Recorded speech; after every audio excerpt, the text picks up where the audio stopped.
東京都水道歴史館秋の特別企画展の浄水器展、こちらの方では、東京都水道歴史館が所蔵しております江戸時代の水道の記録浄水器ですね、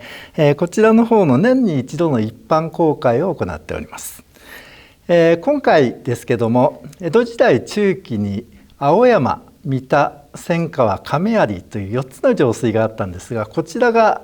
享保7年という年ですね、西暦1722年に一斉に廃止になりまして、今年がちょうどそこから300年ということになりますので、こちらをテーマに取り上げまして、合わせてパネル展示を行っております。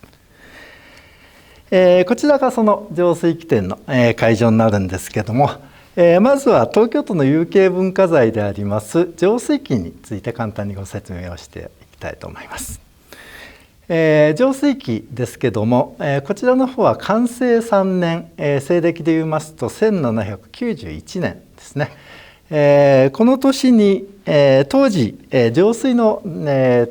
担当を任されていた、普請奉行浄水方道方という立場にありました医師の遠江守博道という方がいらっしゃいます。この人が、編纂された、記録ということになります。この内容ですけども、当時稼働していた玉川上水、それから神田上水を中心とした江戸時代の浄水の歴史、並びに、運営のノウハウも含めた、総合的な記録ということになります。数多くの絵図面とともに総合的に記した、書物でありまして、まとまったものとしては江戸時代でも唯一のものというふうに伝えられております。10巻10冊の本なんですけども、通常は二重の木箱に収められて保管をされております。その木箱の中に、冊子を載せるための台があるんですね。この上に医師の博道さんが自筆で、書き記しました由来が載っております。その、由来書きを読んでみますと、普請奉行に任じられた医師の博道さん、こちらが最初は内部資料として、作ったのがこの浄水器になります。当時はまとまった記録がなかったんですね。それで編纂を始めたんですが、これが当時の将軍家成の耳に入ります。で、非常にお褒めをいただいたというふうに伝えられています。そういうふうに、将軍様がお褒めいただいたということで、結局これは3部作ることになりまして、同じものが3つ作られました。一部は将軍様に献上、それからもう一部は控えとして、当時の老中松平定信ですね、寛政の改革の時期でしたので、その方に献上、それから最後の一部が実際の浄水型の担当部署に残されたというふうに、書かれております。これが、代々、東京の、水道局の方に、伝えられていって、現在はこちらの水道歴史館の方で保管をされているということになるわけですね。この中央のところに今浄水器の2巻が、展示してありますが、ここだけが非常に大きな絵図面になっております。こちらは玉川上水の取水口、多摩川から水を取っているところの取水口ですけど、羽村石と言います。こちらの周辺を描いた非常に大きな図面ですね。全部で長さが5メーター以上とある、大きなものになりますが、非常に詳細に描かれた見事な、ものになっております。これらの浄水器、全部10巻あるんですが、すべて手書きの記録になります。3部作られたんですが、結局完全な形で残っているのはこの、現在水道歴史館に残っている一部のみと、いうことで、毎年秋の東京文化財ウィークに合わせて、実物を展示するということを行っております。ぜひ、ご来館ご見学いただければと思います。今年は西暦2022年ということですけども、2022年からちょうど300年前、享保7年という年になりますけども、この年江戸の浄水にとって非常に大きな出来事がございました。江戸にあった6つの浄水があるんですけども、このうち4つまでが一斉に廃止になってしまったんですね。今回の展示ではこの出来事について、ちょっと取り上げましてパネル展示を行っております。江戸の上水っていうのは最初に神田上水、それから玉川上水ができまして、この2つが江戸の二大上水というふうに呼ばれております。その後青山、三田、千川、亀有という4つの上水が作られるんですが、これを含めて江戸の六上水というふうに言われております。この6つの上水のうち、神田、玉川は非常に有名ですけども、その他の上水についてちょっとご説明しますと、青山上水、こちらは、その名の通り青山の方向に流れていたものですね。江戸の西の入り口のところに四谷大木戸というのがございましたが、そちらのところから玉川上水を分けて南の方に流していたものです。それから三田上水というのがございます。こちらもその名の通り、現在の港区の三田の方に流れていた上水になります。下北沢という地名がありますね。その辺りから、これも同じように玉川上水の水を引いている。それから千川上水、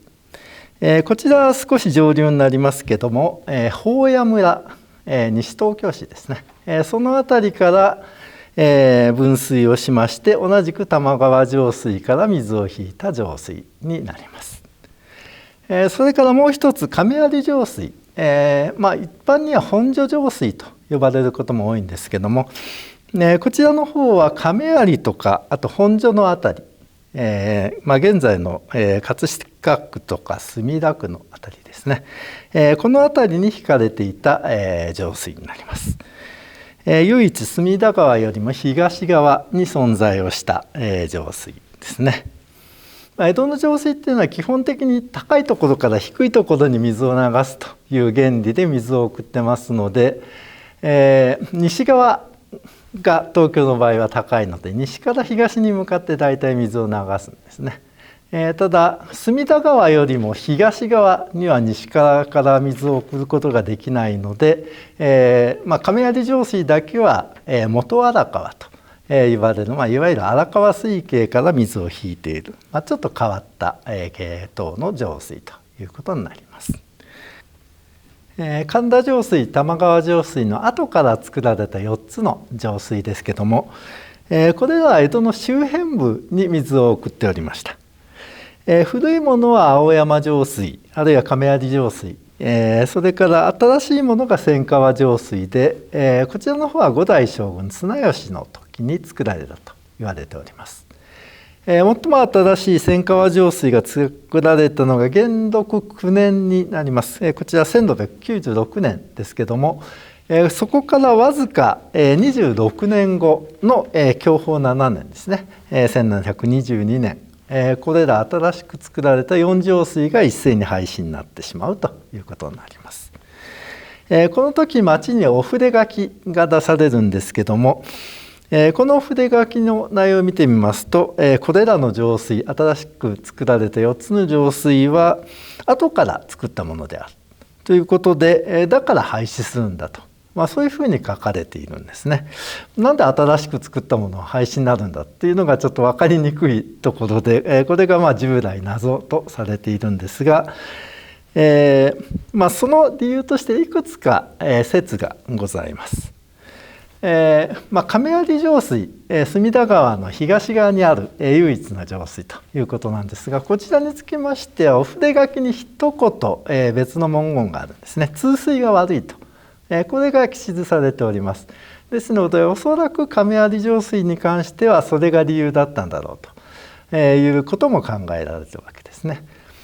ただ他の青山、三田、千川上水につきましては、こちら玉川上水から水を分けている上水になりますけども、こちらについては明確な理由が書かれていないんですね。じゃあ何なんだろうということが、従来言われてるんですけども、一つよく知られた説があります。これは当時徳川吉宗のブレーンでありました室久宗という学者がいるんですね。儒学者ですけども、この人が幕府に提出した権限ですね、提案書が残っております。蒹葭録というんですけども、その中に蝦夷市中に上水を引くと火事を誘発すると、そういう説があるんですね。だから上水を廃止しろと室木夫僧が言ってるんですね。で内容を読んでみますと、江戸の市中に上水を引くと、水がそちらに寄せられていってしまうと。それで風が非常に強く吹いて火災を誘発することになる、乾いた風が吹くみたいな説明がされているんですね。どうも陰陽道的な発想で書かれているもののようなんですが、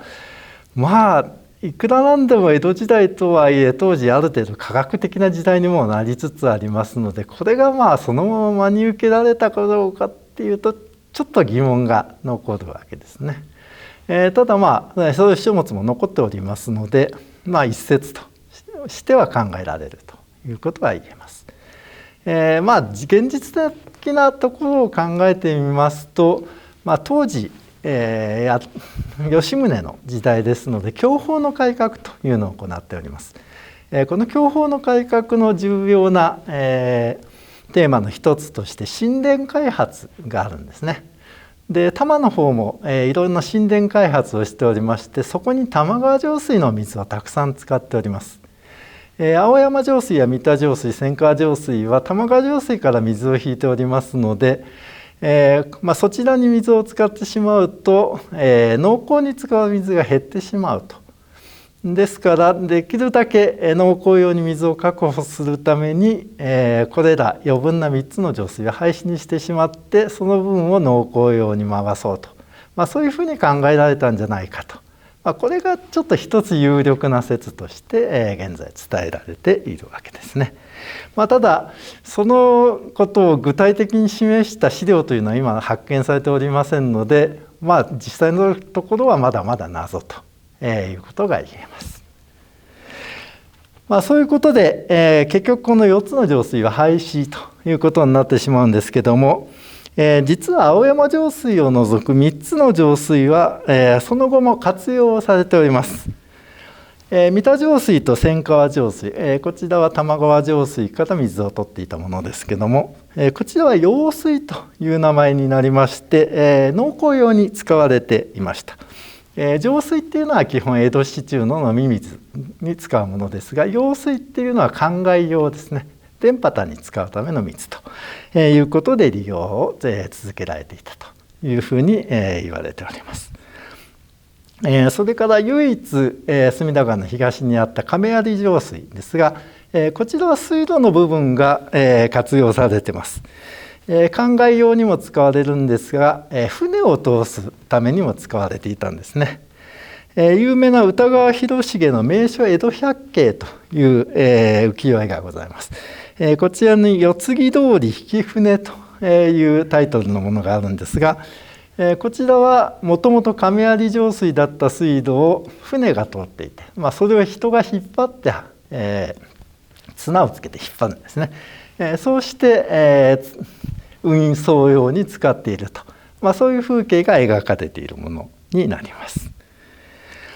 こういうふうな使われ方をしているんですが、唯一千川上水が1回だけ、復興したことがあります。江戸の町人が要望して、復興したんですけども、こちらは実はわずか5年ほどで再び廃止になりましたので、実際にはほぼ使われなかったというふうに言えるかと思います。じゃあ上水がなくなった場所はどうしてたんだという話になるんですが、こちらにつきましては井戸を掘ったり、当時はある程度深い井戸を掘れる技術がアップしていたということもありまして、そういうものを使ったり、あるいは水屋と呼ばれる水を買ってくるんですね。水を販売する業者がおりまして、そちらの人たちから水を買って使ったりとか、そういう形で補っていたというふうに言われております。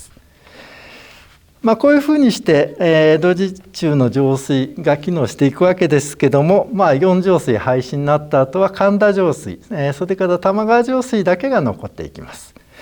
この2つの二大上水につきましては明治34年ですから、明治時代になっても随分後の方まで使われ続けました。西暦でいうと1901年なので20世紀まで土壌水が使われていたということになります。